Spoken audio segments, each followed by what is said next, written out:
Hello, Professor and TAs. Welcome to my final project presentation. During this presentation, I'll be talking about major procedures with some details about this final project in 4 dimensions.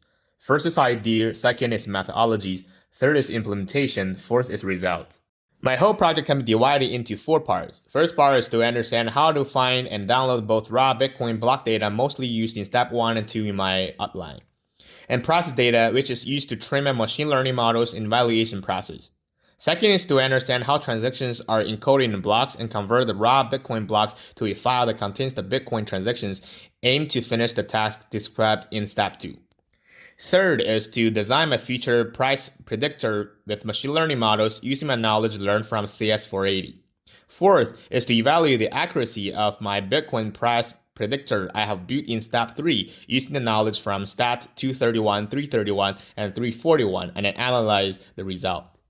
Having raw data, idea is pretty straightforward. Just download the app Bitcoin Core, setting up a Bitcoin Core node, and save the raw blockchain data I need. And I've tried to open it using TXT editor, which gives me some encrypted nonsense characters. So the methodology is to convert the .dat file into the simple text file, which we can understand. So I'm using the parser called blockchain-parser.py in Python from Rajstack's GitHub to convert binary into simple text file. For the process data, I involve searching the internet for various sources of datasets, finding the most appropriate ones, and compiling them together. www.quantdl.com offered data to my very needs, and hence was the primary choice for a data source. Collection of data involves scripting ways to download all the various CSV files and combining them using simple bash scripts, applying paste and cut to format columns and add appropriate headings. For ease of use, the price of BTC was allocated as the last column in my dataset.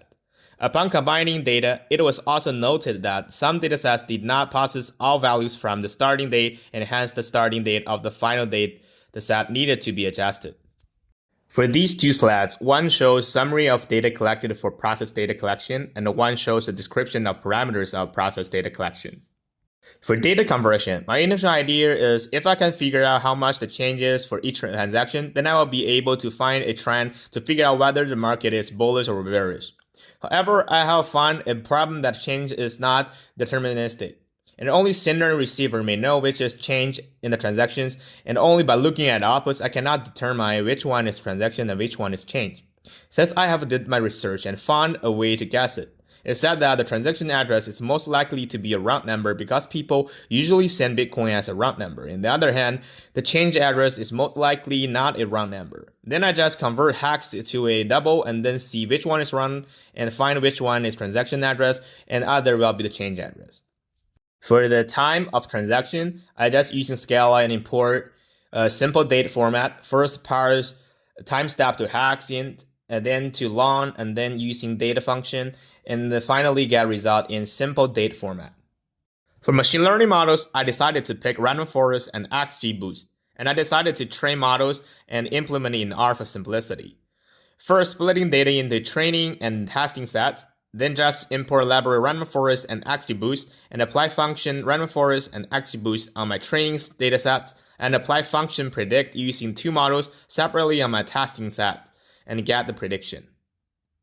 For this final step, I have imported a QQ-plot and draw 3 graphs to make result more clear. On comparing the graphs, we can observe random forest model overestimated most of the values in the test set. This could be due to slight overfeeding from the trees after reading the steep climb in the BTC prices. XGBoost model was able to minimize the error produced, but had rough approximation graphs rather than certain values. From the arrow data above, we can see the XGBoost triumphs all cases and is still the fastest among 2 models. The next few slides shows the graphical and numerical results. First graph shows how I splitting the dataset. Second and third graph shows the prediction versus ground truth data. And the last graph shows the arrows for the 2 models. And this is the end of my presentation. Sincerely, thank you for your time. And the last page is my references.